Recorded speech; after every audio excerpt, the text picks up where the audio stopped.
Thank you very much, Louise. The Grand Prix circuit hosting 3 more races. The touring car finale is coming up at 5:20. Out on track now, Porsche Carrera Cup. We've already seen Kian Jewis crowned as champion in rather low-key fashion after Will Martin's big crash earlier on. Will's okay, I should emphasise.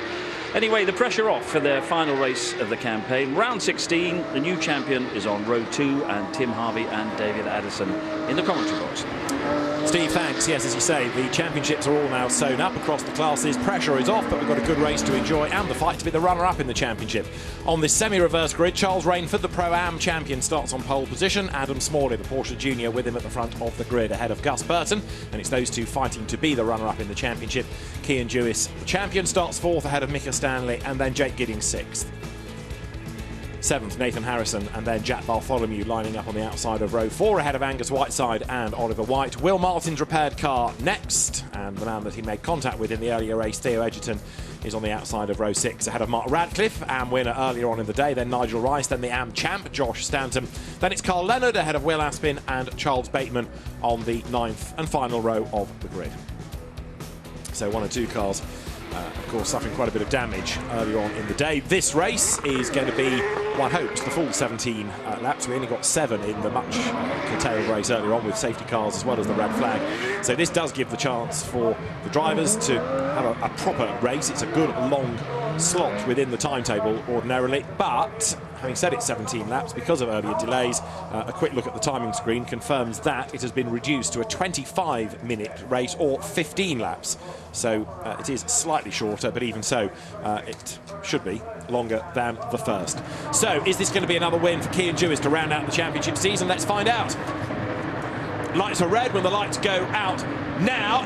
They accelerate away, and a good getaway by Jake Giddings from the 3rd row of the grid, but it is Charles Rainford who commands the advantage going down towards Paddock Hill Bend for the first time. Kian Jewis goes to the outside to try to get past Gus Burton and then gets the inside line just as he did for the race lead in race 1. And again, Gus Burton is there, but they make contact and Burton is found wide. Just about avoids the gravel. Jewis got away with that on the inside. That was a good save by both of them. It could have got really ugly, that, but they've delayed themselves. Burton has come off worse. Well, definitely come off worse, but I'd be amazed. Jewis seems to be carrying on without a puncture. I'd have thought he would have got a puncture there, but they're side by side along the bottom straight. Mika Stanley there in the black and white and red car delayed, so past him goes Jack Bartholomew. Will Martin is there as well, showing no after effects from his race 1 accident. He's in the mix as well. This is Kian Jewis's view.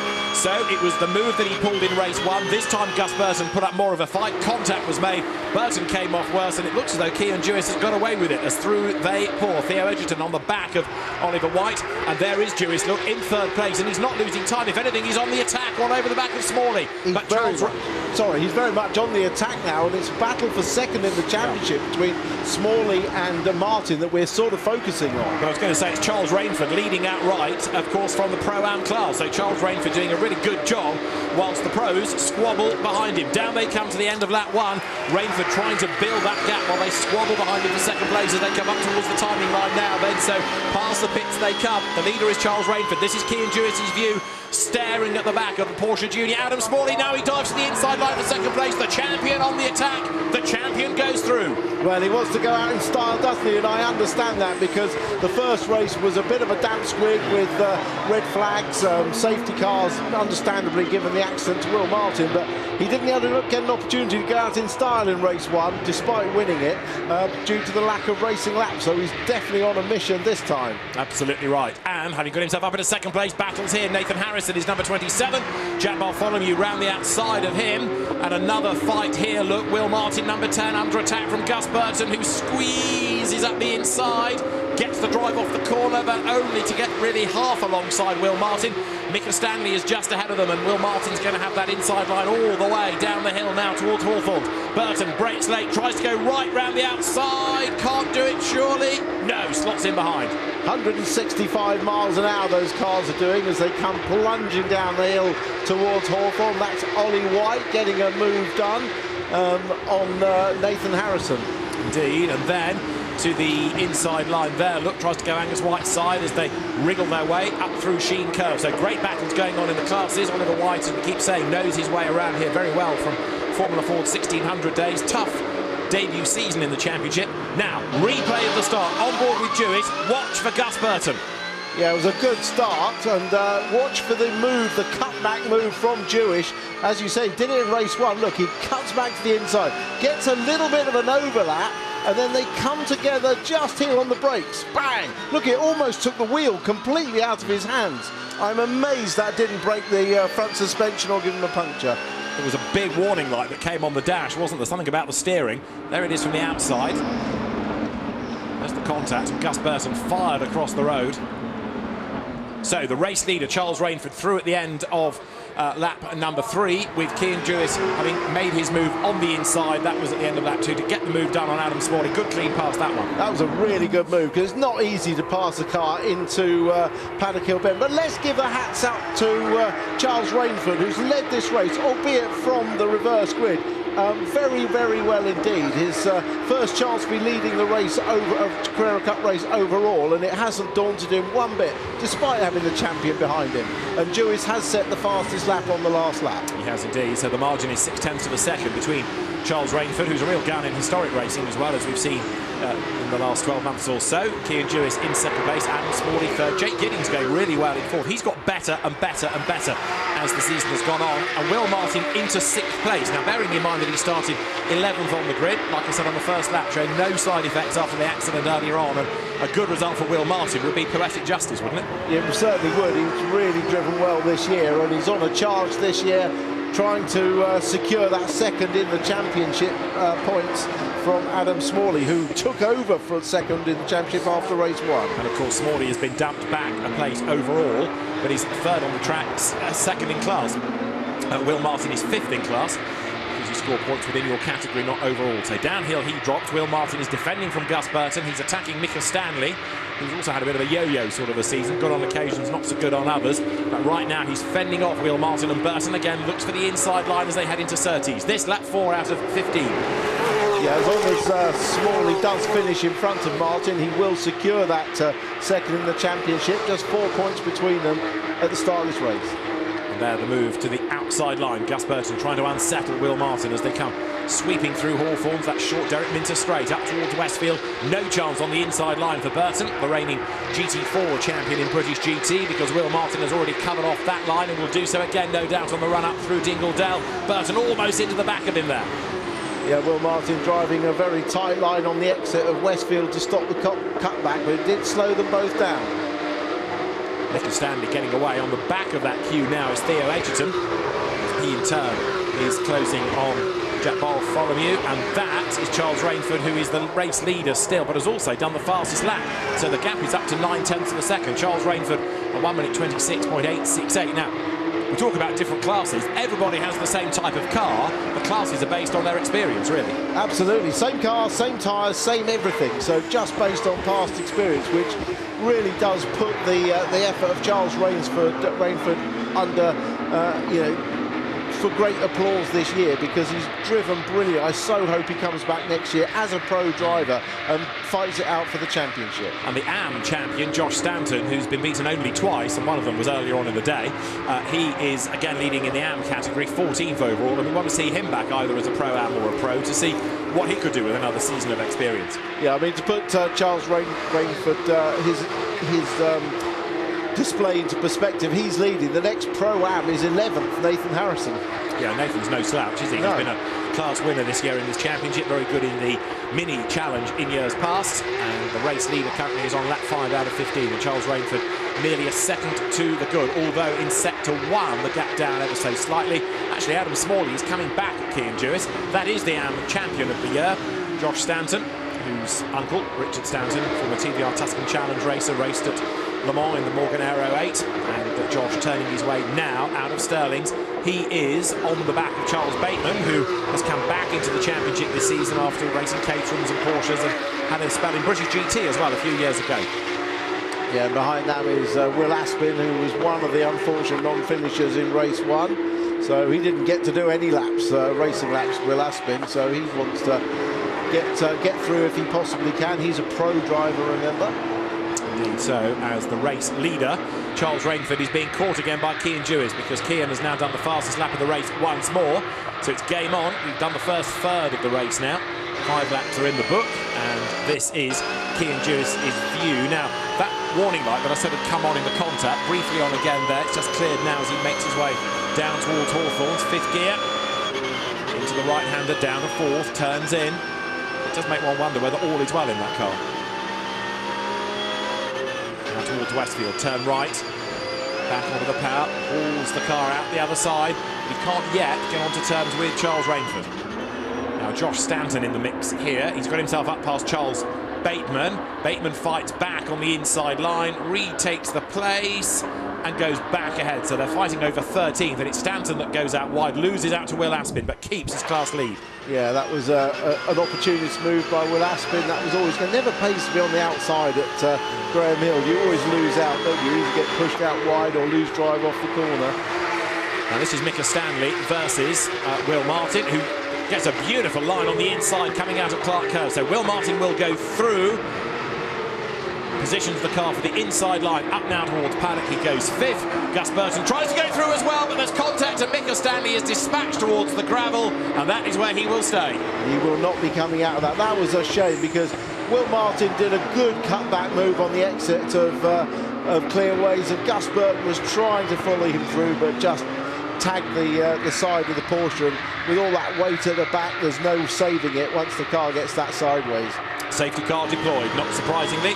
So this is going to bring Cian Jewis back into the mix as far as the race lead is concerned. Charles Rainford then goes down through Hawthorne's, and the message will have got through. Of course, there's not only the lights around the circuit, which will flash yellow for the safety car, but there's the receiver system. So the clerk of the course, Colin Oakley, can talk directly to the drivers and say, safety car procedure, slow down. And there is the safety car that comes onto the circuit on Cooper Straight. It waits for the race leaders to get closer, then it will start. It'll pick up its pace, scoop up the field, and the marshals can go to work with the recovery team to get Mika Stanley's car out of the gravel. But yeah, big frustration, because he was having one of his better races of the year. He was, and nobody wants to finish the year in the gravel trap, do they? But here we see, I think, a repeat of it. Yeah, Will Martin gets up the inside of Mika on coming out of Clearways, and already Gus Burton is thinking, oh, there's a gap, I need to follow him through. He brakes very late, goes for the inside, and contact is made there. Now, that angle, you know, it's difficult to see who was, he was quite a long way up the inside. Did Mika turn in on him? Not a good angle. This is a better angle to see it at. Could Mika have stayed out wide, maybe gone around the outside? Did he see him? I don't know. He's trying to tuck in behind Will, but difficult one, that. Racing incident, I guess, but would have been easy for either driver to probably avoid that contact. So the net result is that Mika Stanley is out of the race, and he was also just having a look at the replays on the big screens around the circuit there. So the marshals want him out of the way. Mika Stanley wants to watch what's going on. I'm sure he would have a different view to mine completely of that accident. Oh, absolutely. Absolutely. As far as he's concerned, he was the one that was hit, and that's it. But I don't know, a little bit of, perhaps a bit of awareness. He could have given a bit more room on the inside, but I don't know. Of course, the danger for Gus Burton is, if that's looked at and he is deemed to be at fault and gets any sort of penalty, that's going to affect the battle to be second in the championship, isn't it, between him and Adam Smalling. You could see the way that he was trying to get himself up through the order. So he was, therefore, for the rookie contest, I should say, his championship lead in the rookies affected rather than second overall. It was potentially going to take points away from him. Right, let's have a look from the very start, coming off Clark Curve here. Yeah, I mean, you know, the thing is, if you're Mika, you know you're out to dry. You can see that Gus is coming. I'm not laying the blame at him. You're trying to fight it out with Will Martin and tuck him behind him, but up the inside, and quite well up the inside, is Gus Burton. You know, there's an argument to say, unfortunately, there wasn't room to close the door. I don't know. It's a difficult one. It's 50-50. You could apportion blame. This is a bit more in the. This looks worse for Gus Burton, because he sort of arrives late to the party, doesn't he? At which point Mika would say, well, I was perfectly entitled to turn into the corner. So it just depends what camera view you look at. Yeah, it didn't look as though Gus was on that last shot, at least, ever fully alongside. But the officials, if they feel it needs to be looked at, will do so. But yeah, Gus Burton, who's in the mix for the rookie award, if of course there is any penalty, that's going to affect life there. Will Martin is the man chasing Adam Smalley for second in the overall standings. Adam Smalley currently second in class, Will Martin fourth. And because they've all bunched up under the safety car like this, he's got a good chance of gaining ground again on the restart. Yeah, a bit of pressure on Charles Rainford here to control the restart. Not something he's done as leader before, but he's been near the front plenty of times to see how to do it. And equally, he'd like to win outright, but if he doesn't, then a class win is the main aim. But yeah, there's pride at stake here, and it would be really good to have a Pro-Am take an outright win. Carl Leonard has done it. Carl is in this race, but a long way back, only in 15th place. But Charles Rainford has just got better and better and better, as you would anticipate, with the mileage over the course of the season. Yeah, but for him to win the last race and beat this year's champion would be a real feather in his cap, wouldn't it? Would indeed. I spoke to Carl Leonard actually earlier today. He said he can't believe how fast these cars are and how good all the drivers are, because, you know, bless him, Carl is no slouch. Although he's had no time in these cars, obviously jumping in last minute for Silverstone and here, you know, it's a measure of how good everybody is in this championship. Absolutely, and we're going to go racing this time because the safety car is in this lap, so the lights will go out, and that's going to give us 11 minutes on the clock, or a further 6 laps of racing, depending on which is completed first. So Cian Jewis makes the run up towards Sheen Curve, but now it is up to Charles Rainford to control the restart rather than being in the pack where he has been in the past, but he's controlled safety car restarts in historic events at Goodwood, for example. So does he accelerate away? Not yet. No, because if you look, the safety car hasn't got very far ahead, so Charles Rainford is not going to go immediately. He could go now, and second gear is the gear to start in, immediately up to third. Could restart that. And Adam Smalley will have a go as well at Cian Jewis as they come up towards the timing line, so they've all bunched up again. Leader goes through now. You can go racing as soon as you cross the timing line. Charles Rainford leads Cian Jewis, 0.226 of a second the margin. Into Paddock Hill Bend they dive. They turn right, drop downhill. Gus Burton still on the attack as well. Jack Bartholomew, his next target. Bartholomew, another of the rookies, so that's a battle for rookie points. Out wide goes Theo Edgerton. Yeah, just got locked up and dropped in behind Ollie White there. I don't think that Adam Smalley will particularly try to challenge Jewis in this, because he's more interested, I would have thought, in wrapping up second place in the championship than getting second in the race. But he's got Jake Giddings behind him. Jake having his good race to end his season as well, who's putting pressure on him. Yeah, as long as Adam Smalley outscores Will Martin, that's good. So he can afford to sit there, as you say, and just outscore Will Martin to be the runner-up, and he'll be back next year, Adam Smalley, for his second year as the Porsche Junior. Turning then out of Westfield. This is lap 10 out of the 15. This is the climb up towards Sheen Curve once again. Charles Rainford is still hanging on in there. Cian Jewis behind him. Great shot of the cars as they dance over the curbs then through Sheen Curve. This is Sterling's, and now as the battles rage on lower down the order, Gus Burton is still on the attack to try to get himself into the top 6. This is Cian Jewis's view. Oh, look at the car moving around in front. We're going to get, I think, an on-board lap here with Cian Jewis. 5th gear across the start-finish line. He'll go down 1 gear just for Paddock Hill Bend. Go down 2 gears. Slow the car up a little bit more to get a good exit. Immediately up to 4th. Probably 4th gear in qualifying that could be, but then down to 2nd for Druids, get the car rotated, then get on the throttle, drive it off the corner with no wheel spin. Remember, no traction control here. 3rd gear for Graham Hill without trying to run wide, just on the limit of the curbing there. Then across the middle of the track to Surtees corner. He had a bit of a fight to get the car in there, ran a little bit wide off the apex. It just shows he's not closing in easily on Charles Rainford, and Rainford driving really well. 5th gear, doesn't quite get 6th as we go down to Hawthorne, down 1 gear to 4th gear. Lovely corner that. Use the uphill bit as the braking just to slow the car down, then across the curb, not too much curb, but a bit of curb at Westfield just to hook the car up, but too much curb and it bounces the car. Then you have to really attack the curb on the inside of Sheen, but you turn in before you can even see it. And then the wonderful Sterling corner. Look how much curb you can use on the inside, because the banking just suddenly turns the car for you. It's a lovely feeling. And then the opposite of that is you come into clearways and the road just drops away from you like a roller coaster. And that's a lap of the Brands Hatch Grand Prix circuit. Up towards the line then. It's still Charles Rainford in the lead, and Jack Bartholomew is off the road at Sterling's. Yeah, that's on the exit, so there's probably been some contact, judging by the tyre marks there. So he's going to get going again, as into Paddock there. You've got Angus Whiteside in the mix now from Pro-Am. He's got really good over the course of the season. The Ginetta graduate, he's up with Gus Burton. He's ahead of Nathan Harrison. who is a more experienced racer generally, and also Charles Bateman, after his many, many years of experience in the mix. The recovering Josh Stanton is there as well, so great little fight going on. Jack Bartholomew now, though, down in last place after that delay. Yeah, great battle this is. This is the move. Oh, that's the one that put... Who was it? Was that Gus Burton? Yes, I think so. I think it might be. Yeah. I think that was Gus Burton again in the Century car. Let's have a look. There is Jack Bartholomew off the road. He comes back. There's a second bit of contact with Burton as the car pendulums. But yes, Gus Burton trying to force open the door. So into the pit lane, sadly, has come Jack Bartholomew. Damage done, and that could well be the end of his race. He's going to go a lap down, isn't he? Come what may. There's not any point really in going back out now. No. Real shame. So it is Charles Rainford leading by 0.6 of a second.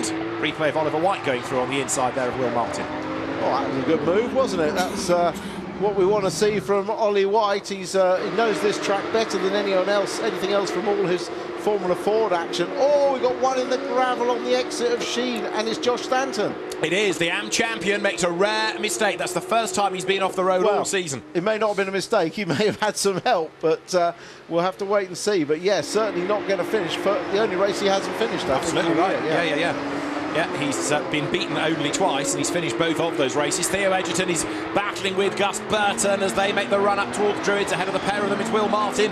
Edgerton tries to go around the outside of Burton. That gives him the inside line down the hill to Graham Hill Bend. So into the braking zone they go. Will Martin went over the line 6th, Edgerton 7th, Burton 8th. Safety car again. Yeah, hopefully they see that. Hopefully they see it. Well, Theo Edgerton didn't, did he? That's why he was on the grass in avoidance. Finally gets the car slowed down. So, yeah, the call will have come, but some responded better than others. And actually, the safety car has only just ventured out onto the circuit, so they're going to do an entire lap before they even catch up to it.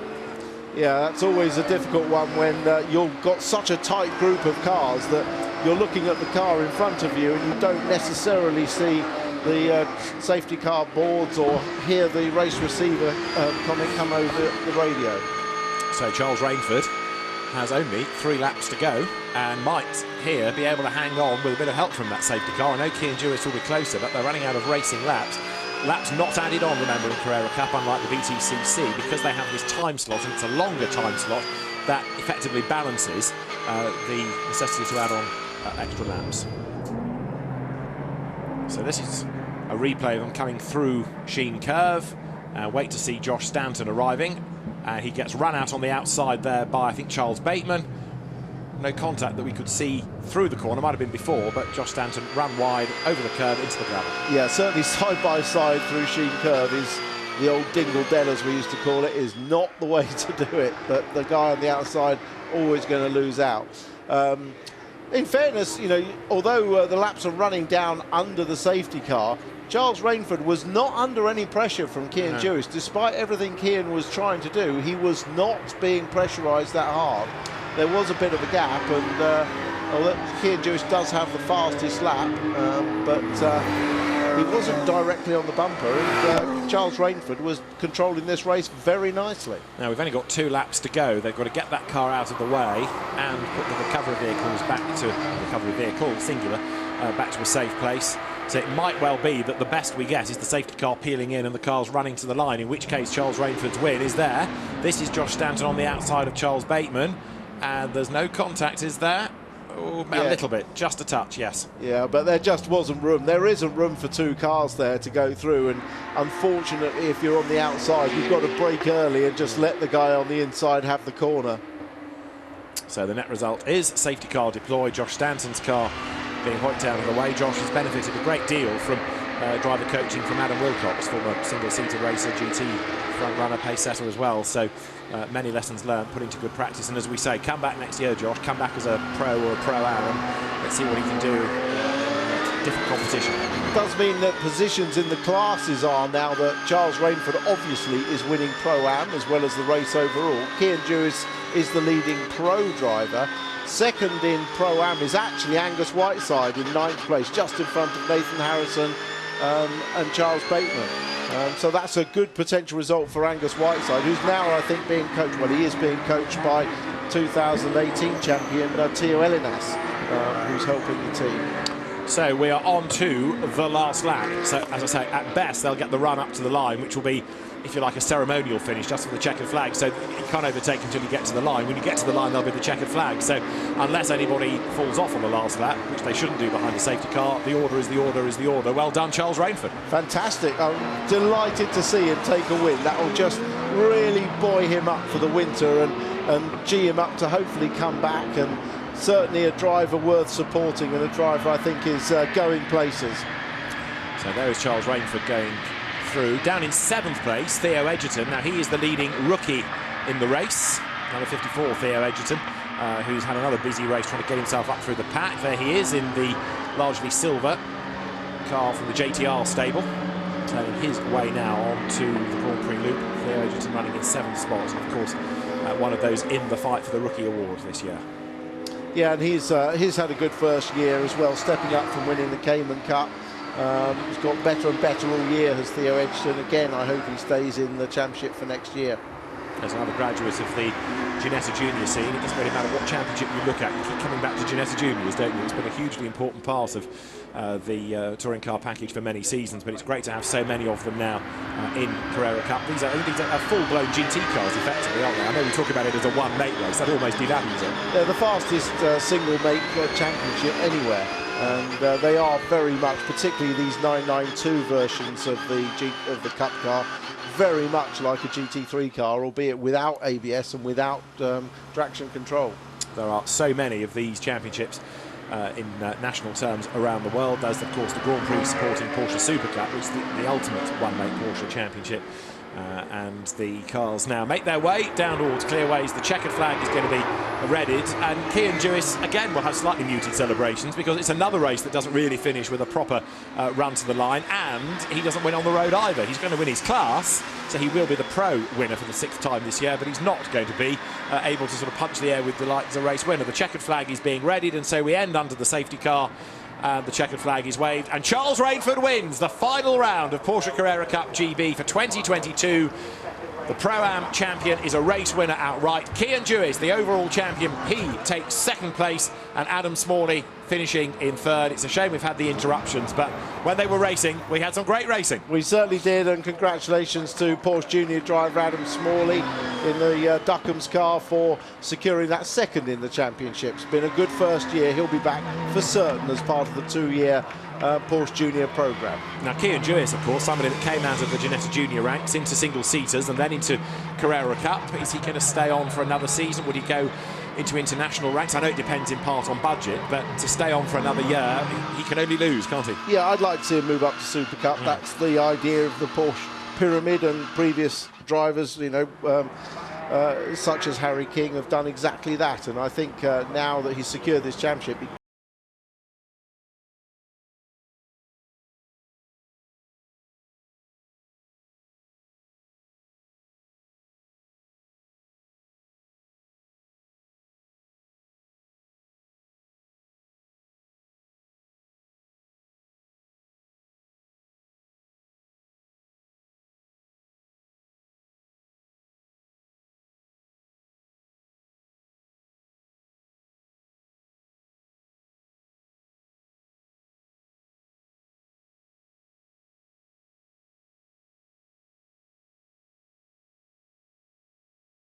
So the cars arrive in Parc Fermé, 1 or 2 with a scar or 2 after a pretty fierce fight, but Charles Rainford is a very happy man indeed. Tidying up the details from the 2022 Porsche Carrera Cup campaign, an overall championship victory for Cian Jewis. He sealed that title this morning from Adam Smalley and Will Martin. Charles Rainford, the Pro-Am champion, as you just saw, wins outright the final race of the season, leading home Jewis and Adam.